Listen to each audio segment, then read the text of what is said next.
Greetings fellow guitar travellers, it's Reverend J Parker here once again with another episode of Judge Shred. On this week's Judge Shred I'm going to combine two of my favourite things, which is nice wide stretches for the left hand and ultra mega fast legato. We just think that's tremendous. So we've got that coming up right now. Before I show you it, I'd encourage you to go into my website, which is www.reverendjparker.com. There's a whole ton of guitar stuff on that site, most of which is free, and there's a lot of things you can download. There is a shop where you can buy books and videos and so on if you want to get more of these sort of crazy lessons. There's stuff you can buy. Yeah, so let's get right to it. This week's episode of Judge Shred. I am the law. Need I say more?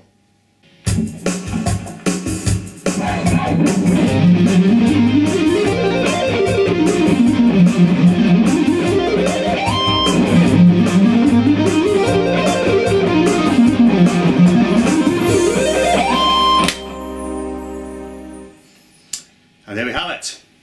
Okay, well we hope you enjoyed that piece of ultra whittle pentatonic nonsense. So let's get straight down to showing it to you. There's really two things to consider, and the first thing is the actual scale shapes that I'm playing, and the second thing is the pattern I'm using within each shape to get the run. So let's divide those two things, and here is the first shape that we're going to require. It's this one.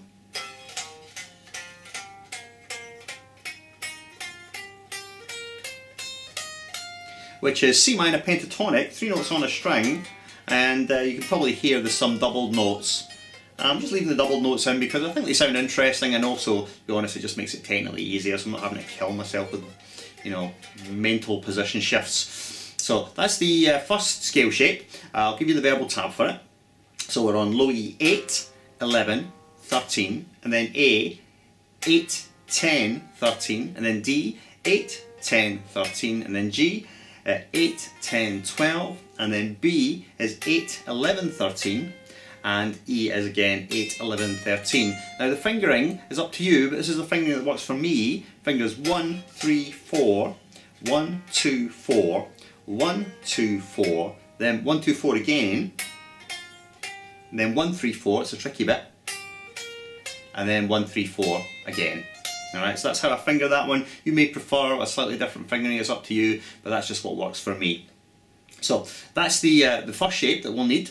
And then here is the second shape, which is a sort of octave ascending pattern. It's this one.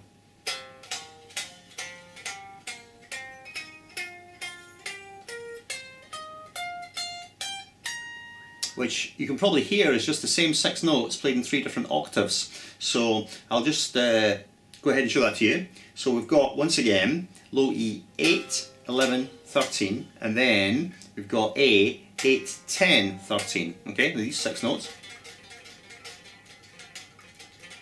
Which are just good for pissing them out with, really. Whittly whittly. And then we just move the idea up an octave, so it's the same notes but displaced 1 octave. So which is going to be a D 10, 13, 15, and then G 10, 12, 15. Very common. And then up 1 final octave.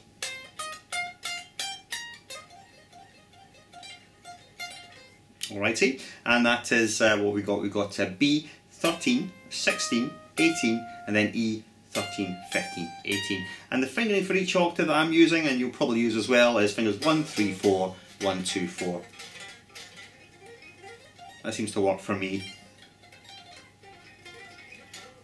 Alright, very cool. So that's the two shapes that we require. Let's get down to showing you the pattern inside each shape now. Okay, so let's show you the internal pattern inside the first half. It's a very common pattern for me. It's a pattern of 5 and 7s. So if you've looked at any of my other videos, you might have seen this before. So in that case, mine won't be that hard to learn. But I'll go ahead and play it to you anyway. So I'm going to pick all the notes to start with, just so you can hear exactly what I'm playing. Starts off with 5, and 7, and 7, 7 again, 7, then 5. Then descending, 7, 7 again, 7 again, 7 again. And then we'll be into the second section, which would be the ascending, moving octaves. Now obviously the way this is played is all legato, so I'm picking the first note of each string, and thereafter it's all going to be left hand, okay? So just picking when I change strings, that's all. Hopefully you can hear that.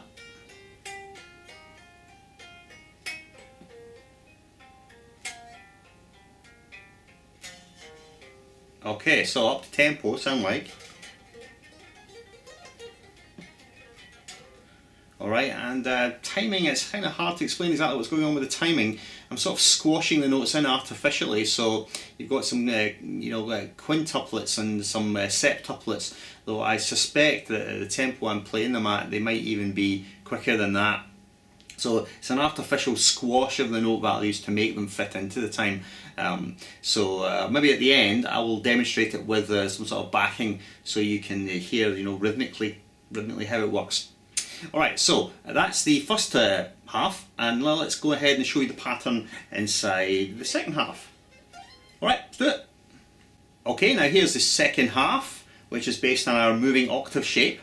But again, it's a pattern of 5s and 7s. So we start off with 5, then 7,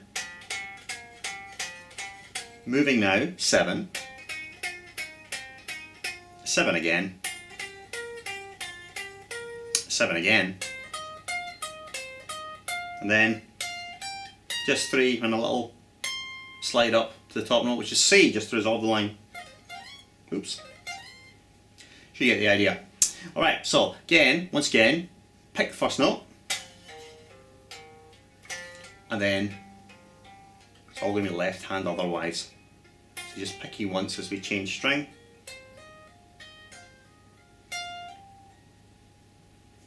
Okay, so that's the idea. Now up to tempo. Oh, that's C note. There it is. Alright, so that's the ascending line. Let's stick it all together, this time with the backing track, so we can hear the rhythmic context of it. So here we go.